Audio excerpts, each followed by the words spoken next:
Hello guys, welcome to my YouTube channel best share analysis में आपका स्वागत है। तो चलिए आज हम बात करने वाले हैं एक बैंक स्टॉक के बारे में। बेसिकली इसके Q4 के नंबर्स आए हुए हैं, मतलब Q4 रिजल्ट्स था इसका कल 18 अप्रैल को।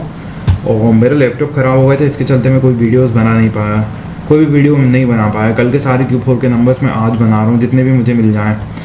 तो चलिए बात कर लेते हैं। स्टॉक का नाम है ICICI बैंक और ICICI बैंक NSE पे कल 1346.80 पर ट्रेड करके क्लोज हुआ, जिसमें ₹1.30 की बढ़त जो कि 0.10% वनडे में होती है। तो बेसिकली इसके न्यूज़ में नंबर्स देखते हैं, उसके बाद हम रियल में नंबर्स देखेंगे। तो ये आए हुए हैं ICICI banks standalone top line as ये दिया है 50,584.4 crore, bottom line 13,700 crore. ICICI bank का जो Q4 का नेट प्रॉफिट है वो राइज हुआ है, बढ़ गया है 8% और पहुंच गया है 13,702 crore. Provision sharply decline, detail analysis missing in the content. ICICI bank board approved और रेकमेंड करा है इन्होंने ₹12 पर share dividend for financial year 26 वित्तीय वर्ष 2026 के लिए इन्होंने ₹12 पर शेयर का डिविडेंड अनाउंस करा है और Q4 के रिजल्ट्स अनाउंस करे। फंड रेजिंग जो है लिमिट करी है 250 बिलियन डोमेस्टिक डेब्ट and 1.5 billion overseas and CRO tenure extension approved. ICICI bank Q4 provisions dropped हुए 961 मिलियन फ्रॉम 25.55 बिलियन से quarter on quarter. This marks an unusually larger quarter decline in provisions. ICICI bank recommends a final dividend of 12 per equity share.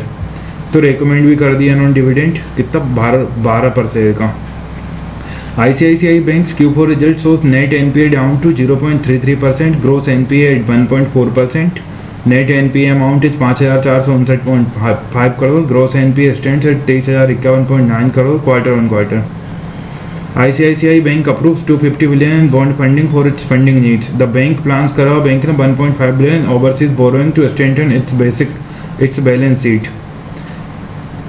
तो guys ये यहाँ पे आप देखेंगे, हम basically direct ही number देख लेते हैं। यहाँ कुछ अपडेट आज की भी आई हुई हैं, तो वो उनसे अच्छा नंबर ही देख लो।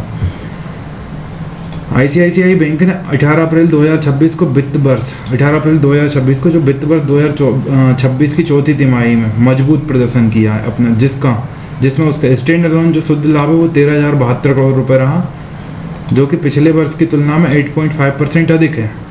मतलब पिछले वर्ष के कंपैरिजन में 8.5% अधिक है। शुद्ध ब्याज आय की बात करें तो NII 8.4% बढ़कर 22,979 करोड़ हो गई है।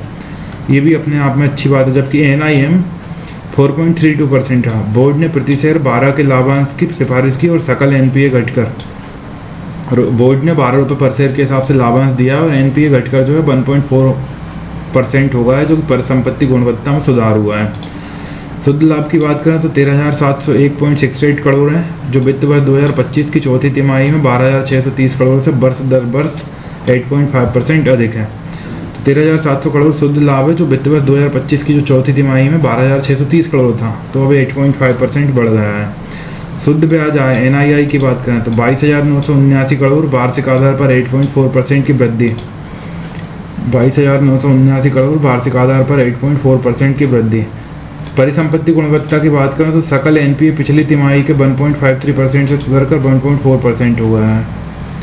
सकल NPA की बात करें तो पिछली तिमाही के 1.53% से सुधरकर 1.4% हो गया। सकल NPA में भी सुधार आया है। लाभांश की बात करें तो प्रति शेयर ₹12 का अनुशंसित लाभांश है।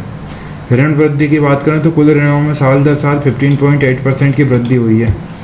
ऋणों में भी थोड़ी सी वृद्धि हुई है 15.8% की। प्रावधान की बात करें तो वार्षिक आधार पर 89% घटकर ₹96 करोड़ रहेगा, ये थोड़ा सा कम हुआ है। अगर हम परिचालन की प्रदर्शन की बात करें तो मुख्य परिचालन लाभ में साल दर साल 5.1% की वृद्धि हुई है, 183.05 बिलियन तक पहुंच गया है। परिचालन प्रदर्शन बढ़िया था। जमा वृद्धि की बात करें तो कुल जमा में साल दर साल 11.4% की वृद्धि हुई है, जबकि औसत कासा जमा में 11.3% की वृद्धि हुई है। खुदरा ऋणों में साल दर साल 9.5% की वृद्धि हुई है। व्यावसायिक बैंकिंग में 24.4% की वृद्धि हुई है। और समेकित लाभ की बात करें तो वित्त वर्ष 2026 की चौथी तिमाही के लिए समेकित लाभ PAT 14,755.06 करोड़ रही, जो पिछले वर्ष की तुलना में 9.28% अधिक है। वित्त वर्ष 2026 की जो चौथी तिमाही में समेकित लाभ रहा ना PAT, वो 14,755.06 करोड़ रहा, जो पिछले वर्ष की तुलना में 9.28% अधिक है। बैंक के पास 13,100 करोड़ रुपए का मजबूत आकस्मिक प्रावधान मौजूद है। बैंक के पास ऑलरेडी 13,100 करोड़ रुपए का आकस्मिक प्रावधान मौजूद है। प्रबंधन ने बताया कि परिचालन व्यय अपेक्षाओं के अनुरूप है। जो ऑपरेशनल एक्सपेंस हो रहे हैं वो स्ट्रेटजी के अनुरूप ही हो रहे हैं। बोर्ड ने पुष्टि की है लाभांश जो है डिविडेंड आवश्यक अनुमोदनों के अधीन है। तो इसको लेके ये न्यूज आई थी, इसके Q4 के नंबर्स बहुत शानदार आएगा इस। तो इसी तरह और भी स्टॉक रिलेटेड न्यूज़ जानने के लिए हमारे चैनल को लाइक शेयर सब्सक्राइब करना बिल्कुल ना भूलें। Thank you.